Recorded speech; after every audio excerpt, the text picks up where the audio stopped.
পবিত্র কোরআনে আল্লাহ বলেন ওয়ালা কদ ইয়াসসারনাল কোরআনা লিযিকরি ফাহাল মিন মুদ্দাকির। কোরআনকে আমি সহজ করেছি বোঝার জন্য, কোনো চিন্তাশীল আছে কি? সূরা কমর আয়াত 17। তবু আজ মানুষ কোরআনের শিক্ষা থেকে দূরে সরে যাচ্ছে। আল্লাহ আরো বলেন আফালা ইয়াতাদাব্বারুনাল কোরআনা আম আলা কুলুবিন আকফালুহা। তারা কি কোরআন নিয়ে চিন্তা ভাবনা করে না, নাকি তাদের অন্তরে তালা রয়েছে? সূরা মুহাম্মদ আয়াত 24। অথচ আল্লাহ নির্দেশ দিয়েছেন ফালাউলা নাফারা মিন কুল্লি ফিরকাতিন তাইয়্যিবাতিন লিয়াতাফাক্কাহু ফিদ-দ্বীন। মুমিনদের সবাই বেরিয়ে যাওয়া উচিত নয়, তাদের প্রত্যেক দলের কিছু লোক থাকুক যাতে তারা দ্বীনের জ্ঞান অর্জন করে এবং ফিরে এসে তাদের সম্প্রদায়কে সতর্ক করে। সূরা তাওবা আয়াত 122।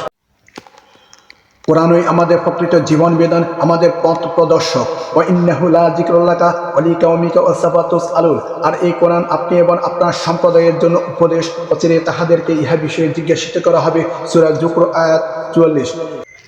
কিয়ামতের দিন রাসূল বলবেন অকালা রাসূলু ইয়া রব ইন্না কওমি ইত্তাখাযু হাযাল কুরআনা মাহজুর। হে আমার রব, নিশ্চয় আমার এই কওম, আমার এই উম্মত কোরআন পরিত্যাজ্যকারী হিসেবে গণ্য হয়েছে। চলুন আমরা সবাই কোরআনের শিক্ষা নিয়ে চিন্তা করি, বুঝে পড়ি এবং জীবন গঠনে প্রয়োগ করি, কারণ কোরআন শুধু পাঠের জন্য নয়, এটি জীবনের জন্য।